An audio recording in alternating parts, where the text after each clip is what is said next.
From exploding stomachs to golden toilets, from cursed crowns to royal diarrhea, this is how every British monarch died. And, spoiler, some went out in glory, some in flames, and others while sitting on the toilet. But we start at the beginning with the man who kicked it all off, William the Conqueror. After invading England in 1066, William became the most powerful man in the country. But for a conqueror, his death was kind of embarrassing. In 1087, during a battle in France, William's horse stumbled, crushed his gut, and ruptured his intestines. He lay there bloating like a royal balloon. When they tried to squeeze him into a coffin, his stomach literally exploded. Yes, medieval funeral fireworks. Next, his son William II, also known as William Rufus. The guy loved hunting, drinking, and making enemies. In 1100, he went on a hunting trip in the New Forest, but instead of catching deer, he caught an arrow right in the chest. The archer, Walter Tyrrell, accidentally shot him, or so he said. Tyrrell ran off immediately, which definitely screams, oops, totally not murder. Then came Henry I, who had the most British death imaginable. He died from eating too many eels. Yep, a surfeit of lampreys. His doctor warned him not to eat them, but Henry said, "Shut up. I'm the king." He scarfed them down, got food poisoning, and died painfully. His last words might as well have been, "Tell the chef he's fired." After him, England fell into chaos. King Stephen fought a brutal civil war known as the Anarchy. When it finally ended, he sat down to celebrate with a hearty meal. Bad move. He died suddenly in 1154, possibly from food poisoning or a stroke. Food was clearly the #1 killer of early kings. Then came Henry II, one of the most powerful kings ever, but also the guy whose sons rebelled against him. He spent his last days chasing them around like an exhausted dad at Disneyland. When his favorite son joined the rebellion, Henry's heart broke, literally. He collapsed from stress and died saying, "Shame, shame on a conquered king." Enter Richard the Lionheart, the ultimate crusader king, brave, heroic, and really bad at dodging arrows. In 1199, while besieging a castle in France, Richard took off his armor to admire the battle. Bad idea. A crossbow bolt struck him in the shoulder. The wound got infected, and he died in agony 2 weeks later. His final act? Forgiving the guy who shot him right before his men flayed that guy alive. Then we get King John, the villain of every Robin Hood movie. He was greedy, cruel, and so hated that people literally forced him to sign the Magna Carta. But karma came quickly. In 1216, while fleeing rebels, John crossed a swamp, lost the royal treasure, and came down with dysentery, the medieval equivalent of explosive diarrhea. His last words were reportedly, "Foul death has caught me in its claws," which sounds about right for a man who died in the toilet trenches. His son, Henry III, was more peaceful. He built Westminster Abbey, prayed a lot, and died in bed at the ripe old age of 65, a miracle for a medieval monarch. His last words? Something along the lines of, "Jesus, into thy hands I commend my spirit." Simple, holy, and not about soup. Then came Edward I, Longshanks, the hammer of the Scots, a towering, terrifying king who loved conquering things, but even he couldn't conquer time. On his way north to crush another Scottish rebellion, he got sick from dysentery and died mid-campaign. His last order to his son, "Carry on my bones into battle," hardcore to the end. Edward II, his son, was not as tough. He loved art, parties, and a man named Piers Gaveston, which made the nobles furious. They overthrew him, imprisoned him, and according to one infamous rumor, executed him with a red-hot poker inserted where the royal sun doesn't shine. Whether that's true or not, it's been haunting history teachers ever since. Next up, Edward III, the guy who turned England into a medieval superpower. He survived the Black Death and countless wars, but old age got him in the end. In 1377, he died in bed, abandoned by most of his servants, robbed by one of his mistresses, and whispering, "All my possessions," for one moment of time. Then comes the tragic Richard II, the drama king of kings. He loved poetry, fashion, and power until he lost it. His cousin Henry IV overthrew him and locked him in Pontefract Castle. There, Richard starved to death, either by refusal to eat or being deliberately left without food. Either way, it's a grim diet plan. Henry IV took the throne by overthrowing Richard II, which immediately cursed his reign with migraines, rebellions, and guilt. The man spent half his life fighting and the other half breaking out in mysterious skin diseases. Historians think it was psoriasis, maybe leprosy, or just royal karma. He finally died in 1413 while praying in Westminster Abbey. He'd been told he'd die in Jerusalem. Turns out the chapel he died in was called Jerusalem Chamber. Destiny has a twisted sense of humor. Then came Henry V, the golden boy of Shakespeare, hero of Agincourt, speech giver extraordinaire, and master of shouting at French people. But in 1422, he caught dysentery, the recurring boss of British monarch deaths, while fighting in France. He died at just 35, leaving behind an infant son and a lot of patriotic monologues. That son was Henry VI, one of England's softest kings, kind, peaceful, and, unfortunately, mentally ill. The poor guy had episodes where he didn't recognize anyone or even remember he was king. During the Wars of the Roses, he got captured by the rival Yorkists and thrown into the Tower of London. One night in 1471, he was found dead. The official story says he died of melancholy. The unofficial story says he undead, was stabbed by Edward IV's goons. Medieval HR really needed to improve their safety policies. Edward IV, the one who likely ordered that stabbing, was a tall, charming playboy king. But all those parties, mistresses, and pies caught up with him. In 1483, after a night of feasting, he suddenly got sick, possibly pneumonia or food poisoning. Some say he was poisoned by his brother, Richard. Medieval family dinners were basically murder mystery parties with crowns. Edward V, his son, never even got to rule. He and his brother disappeared into the Tower of London. Poof, gone. The princes in the tower. Their uncle, Richard III, took the throne. And what happened to him? Instant karma. In 1485, at the Battle of Bosworth, he charged into battle shouting, "A horse! A horse! My kingdom for a horse!" Someone gave him a sword instead.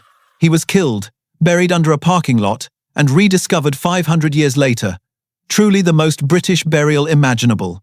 Then came Henry VII, who started the Tudor dynasty. He was paranoid, penny-pinching, and always convinced someone was trying to kill him, which, to be fair, they were.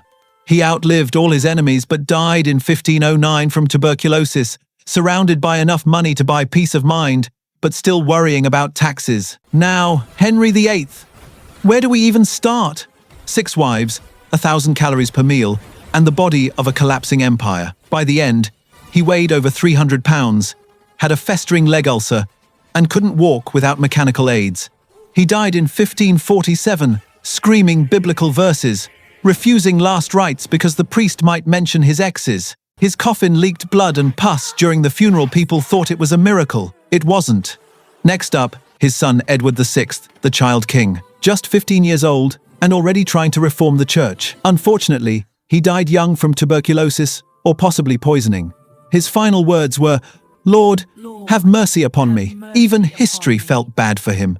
Then came Mary I, known as Bloody Mary. She burned hundreds of Protestants at the stake and married Philip of Spain, not the best Tinder choice. She died in 1558, probably from ovarian cysts or cancer, believing God was punishing her for losing Calais, England's last French territory.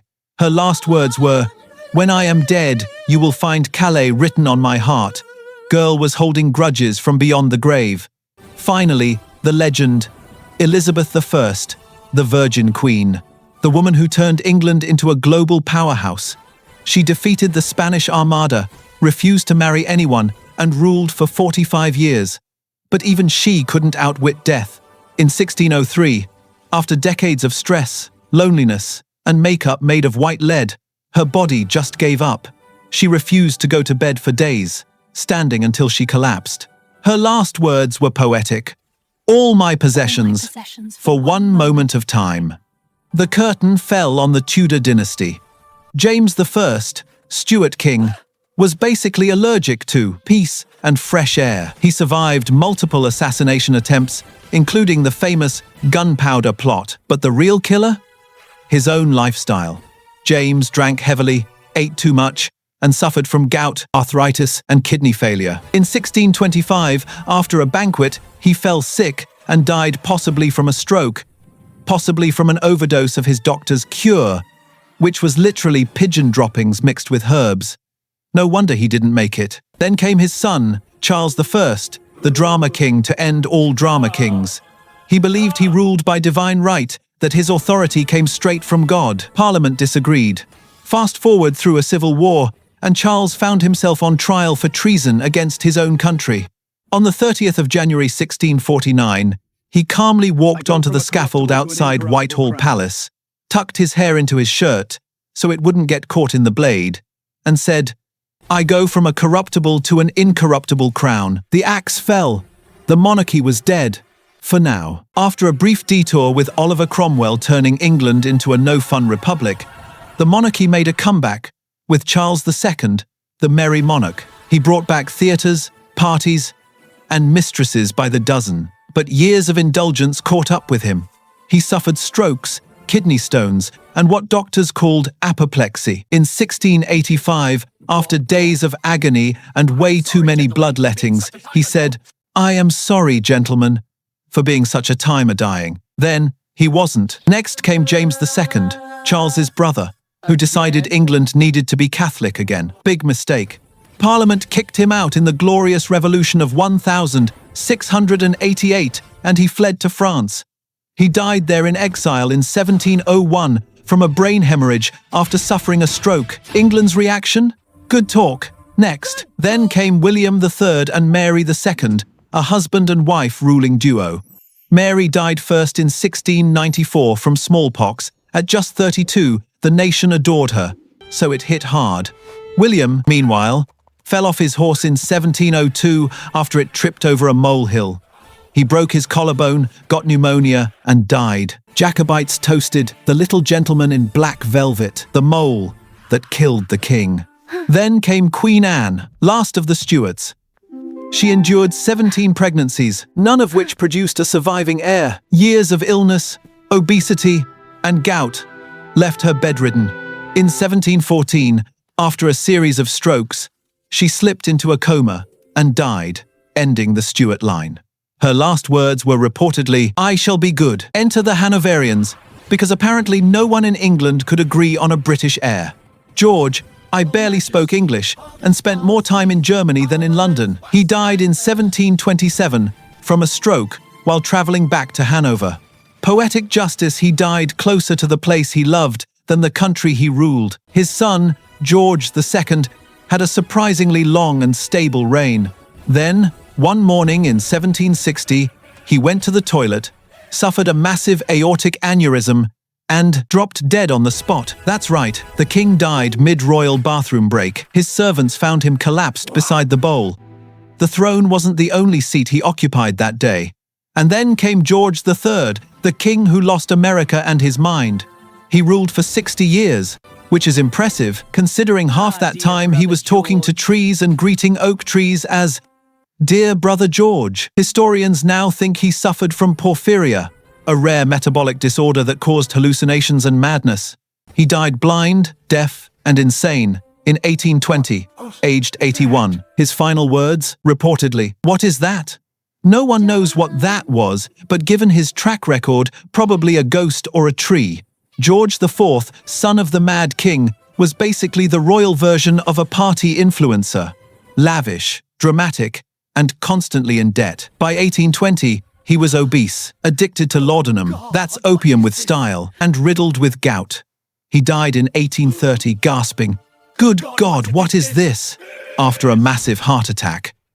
His doctor reportedly said his stomach was so swollen it pressed against his lungs the price of royal gluttony. Then came William IV, the Sailor King. A gruff but likable old admiral who took the throne at 64 after decades of waiting. He drank rum for breakfast and argued with Parliament like it was a pub debate. In 1837, after a reign of only 7 years, he died peacefully from heart failure. His last words, "All right, I'll be good. Modest exit for a king who never expected to wear the crown. Next, Queen Victoria, the woman who basically invented modern monarchy. She ruled for 63 years, outlasting nearly everyone she knew. After Prince Albert died, she wore black for the rest of her life. Mourning turned into a fashion trend. In 1901, aged 81, she died surrounded by her children and grandchildren.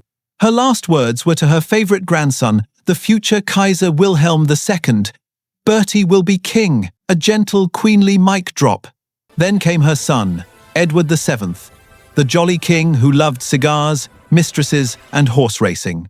He ruled for just 9 years, before dying in 1910 of a heart attack after catching a cold. The man literally went out mid-smoking session, cigar in hand, crown on head. His son, George V, took over through the chaos of World War I. He rebranded the family name from the very German Saxe-Coburg and Gotha to Windsor, a PR move so good even modern politicians would be jealous. But years of stress, smoking, and chronic illness caught up with him. In 1936, while gravely ill, his doctor hastened his death with a lethal dose of morphine and cocaine, so the announcement could make the morning papers. Royal scheduling, down to the minute. Then came Edward VIII, the king who fell for an American divorcee and decided the crown wasn't worth it. He abdicated in 1936 after less than a year on the throne, saying, "I have found it impossible to carry the heavy burden of responsibility without the help of the woman I love." Romantic? Sure, but he spent the rest of his life in exile, smoking, drinking, and regretting. He died in 1972 of throat cancer. Poetic, for a man who could never stop talking. His brother, George VI, didn't want to be king, but destiny doesn't take no for an answer. The shy, stammering man who led Britain through World War II became a national hero. He smoked a terrifying 60 cigarettes a day, which led to lung cancer and heart disease. In 1952, he died in his sleep at age 56. His daughter, Elizabeth, became queen, and the world changed forever. Queen Elizabeth II, a legend, the longest reigning monarch in British history. She lived through wars, scandals, divorces, and 15 prime ministers. Her sense of duty was unmatched.